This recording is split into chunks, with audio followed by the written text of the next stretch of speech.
In the complex and noisy world of financial markets, when we sit down in front of our charts, almost all of us instinctively look for the answer to the same question: where will the price go from here?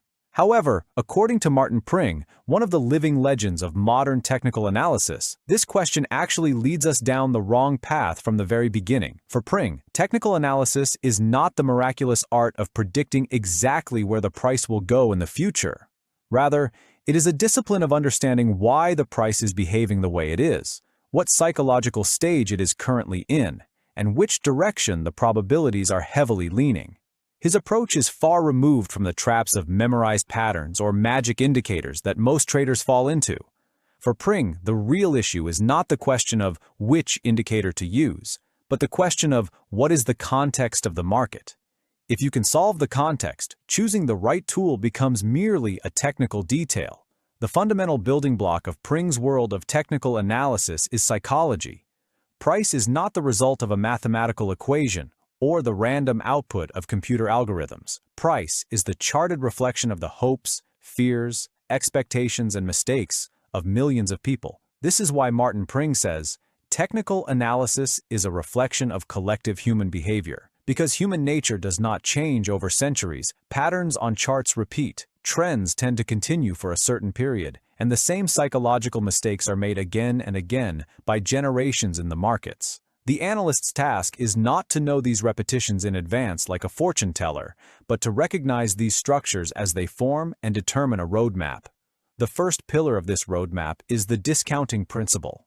As market participants, the news we hear, economic data, company balance sheets, and even developments that haven't happened yet but are expected, are all within the current value of the price. This is why Pring strictly rejects trading the news. According to him, the market has already begun to price in that news long before it reaches the public. The trader's job is not to look for a reason or try to interpret the news. The trader's only true task is to read the reaction formed in the price. At this point, we encounter the true backbone of technical analysis, the concept of the trend. According to Pring, a trend is not just a line going up or down, it is a display of strength. When defining a trend, he focuses on peak and trough analysis. An uptrend is when each new peak is formed higher than the previous one, and each pullback remains above the previous low.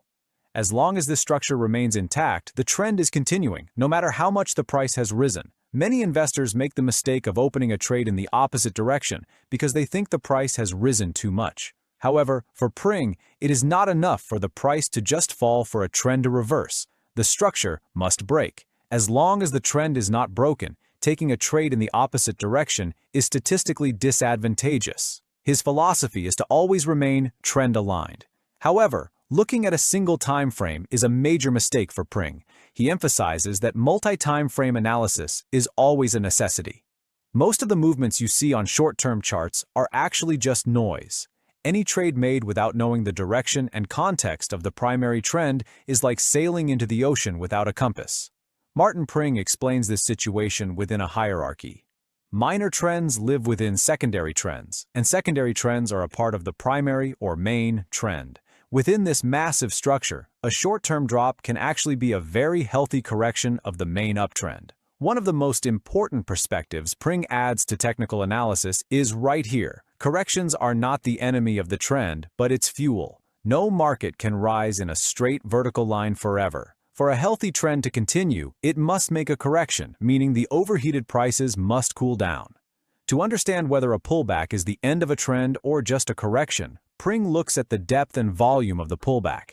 If the price settles in a region between 1/3 and 2/3 of the previous upward movement and volume falls during this time, it is a sign that the trend still maintains its strength. In Pring's methodology, indicators also have a very special place. In particular, the KST or no sure thing indicator, which he developed and refers to as the momentum of momentum, shows his genius in market timing. Since Pring knows that momentum in a single time frame can be misleading, he combines and weights the rate of change, ROC, in different time periods.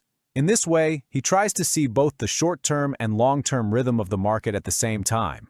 According to him, an indicator does not dominate the price. It only measures how willing the price is. If the price is rising but the indicator does not confirm this rise, Pring senses a great danger there. These divergences are the clearest evidence that the trend is strong on the outside but rotting from the inside. The concepts of support and resistance also transform from static lines into dynamic behavioral areas in Pring's hands. These are the memory zones of the market. The more a level is tested, the stronger the psychological barrier at that point becomes. However, the real magic here lies in the role reversal principle. A broken support level starts to act as resistance when the price returns. Pring sees this change as the clearest reflection of investor psychology on the chart. Once people make a mistake, they tend to compensate for that mistake when the price returns to the same level. These behavioral patterns gain meaning when combined with volume. Volume is a confirmation of how serious the intent behind the price movement is.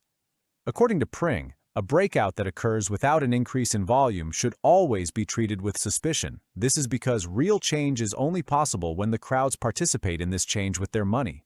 Pring's vision is also not limited to a single chart. He is also one of the pioneers of intermarket analysis. According to him, stocks, bonds, and commodities are connected by invisible chains. An investor cannot see the big picture just by looking at a stock chart. The direction of bond yields or the increase or decrease in commodity prices tells us where we are in the economic cycle.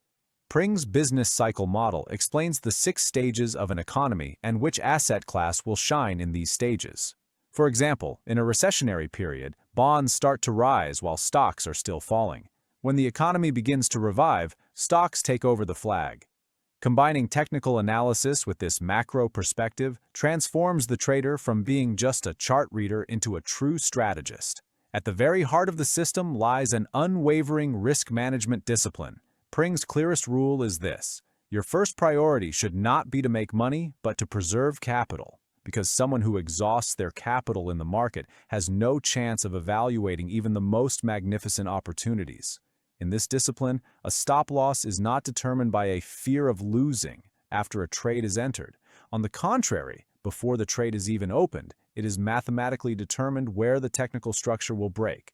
The stop level is the point where the analysis becomes invalid. For Pring, being stopped out is not a failure, but a small insurance policy paid to the market.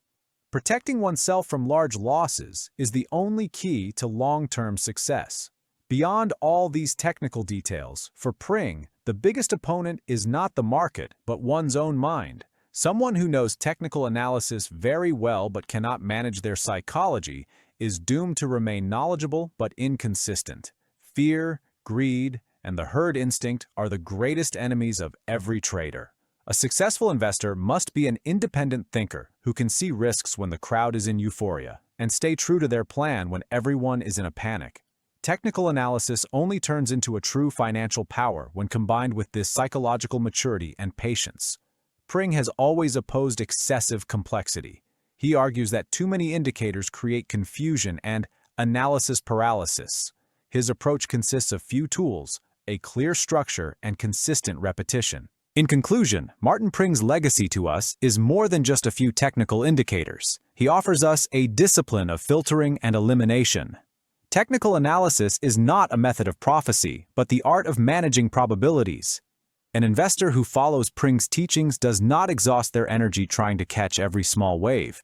They only know how to wait for the safest and highest probability big waves. This is not a promise of getting rich quick, but a guide to staying alive in the markets for a lifetime. What matters is not knowing exactly where the price will be tomorrow. It is knowing where we stand today, which way the wind is blowing, and having determined the harbor we will take refuge in when a storm breaks out. This awareness will take you from being a market victim to an expert who speaks the language of financial markets professionally. Remember, being successful in the market is not a sprint, but a marathon, and this marathon can only be completed by those who have a disciplined roadmap like Pring. Thank you for watching our video. In the next episode, we will examine the journey of another legendary trader. Don't forget to subscribe and turn on notifications. For more content and strategies, you can join our Telegram channel. The link is in the description.